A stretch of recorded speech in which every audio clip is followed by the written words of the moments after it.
প্রিন্সে megastar Shakib খানের কি নাম দিবে জানেন? শুনলে কিন্তু একটু মাথা ঘোরাবে। আর রকস্টার সিনেমার জন্য তিনি কত টাকা পারিশ্রমিক নিচ্ছেন তাও জানাবো। সংখ্যাটা শুনে কিন্তু অনেকেই বলতে পারেন, ভাই রে, এই টাকা দিয়ে তো একটা ছোটখাটো সিনেমাই বানানো যায়। অন্যদিকে হঠাৎ করে রিলিজ ডেট পিছিয়ে দিলে রকিং স্টার জসের টক্সিক। এটা কি সত্যি মিডল ইস্টের যুদ্ধ পরিস্থিতির কারণে, নাকি আবার সামনে ধুরন্ধর 2 দেখে একটু সাইডে সরে দাঁড়ালো? আর ঈদে আসতে যাওয়া বনলতা এক্সপ্রেস সিনেমার টিজারটা কেমন হলো? সবকিছু মিলিয়ে আজকে কিন্তু খবরের ঝুড়িটা একদম ফুল। তাই ভিডিওটা শেষ পর্যন্ত দেখো, নাইলে তোমার নানিরা আই লাভ ইউ।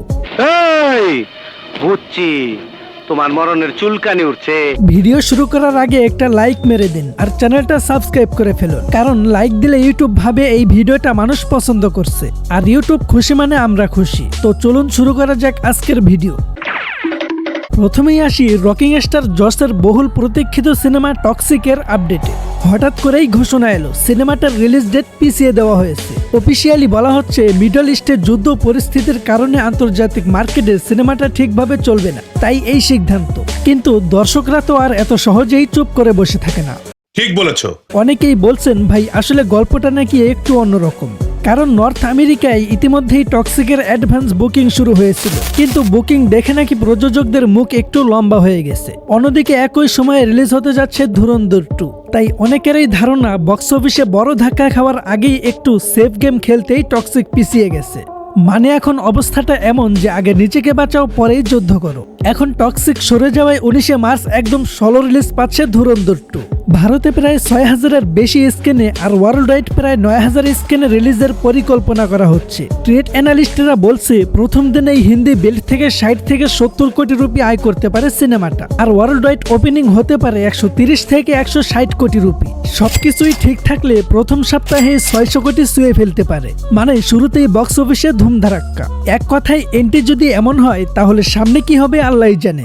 এবার আসি ঈদের আরেক বড় চমক বনলতা এক্সপ্রেস সিনেমার কথায়।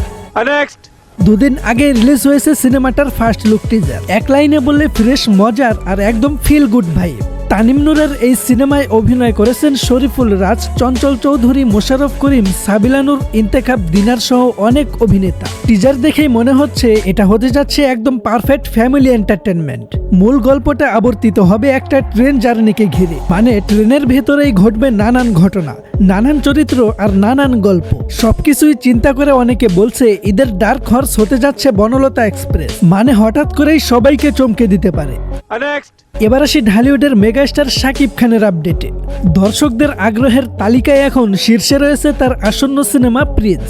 যদিও সিনেমার টিম এখনো অফিসিয়ালি কিছু জানায়নি, তবে ইনসাইড সূত্রে জানা গেছে এই সিনেমায় শাকিব খানের চরিত্রের নাম হবে ইব্রাহিম, একজন পাওয়ারফুল, নির্দয় আর প্রভাবশালী গ্যাংস্টার।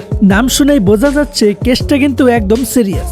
শাকিব খানের এই ধরনের ইউনিক নামে আগে খুব একটা দেখা যায়নি, তাই টিজার রিলিজ হলে দর্শকদের আগ্রহ যে আরো বাড়বে এটা বলাই যায়। অন্যদিকে ঈদুল আজহায় আসতে যাচ্ছে শাকিব খানের আরেকটি বড় সিনেমার রকস্টার, আর এই সিনেমার জন্য তিনি যে পারিশ্রমিক নিচ্ছেন সেটা শুনে অনেকেই একটু চেয়ার থেকে উঠে বসতে পারেন।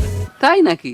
বিশ্বস্ত সূত্রে জানা গেছে এই সিনেমার জন্য শাকিব খান নিচ্ছেন প্রায় 3 কোটি টাকা। হ্যাঁ, ঠিকই শুনেছেন, 3 কোটি, যা দুই বাংলার ইতিহাসে এখন পর্যন্ত সবচেয়ে বেশি পারিশ্রমিক হিসেবে ধরা হচ্ছে। অনেকে তো বলেই ফেলেছেন আগামী দিনে যদি তার সিনেমার বাজেট 20 থেকে 30 কোটি হয় আর তার পারিশ্রমিক 5 থেকে 6 কোটি হয়, তাহলে অবাক হওয়ার কিছুই থাকবে না, কারণ স্টারডম যখন টপ গিয়ারে ওঠে তখন পারিশ্রমিকও রকেটের মতো। প্রিয় দর্শক, এই ছিল আজকের পুরো আপডেট। তাহলে ভালো থাকুন, সুস্থ থাকুন এবং একটি লাইক দিয়ে যান।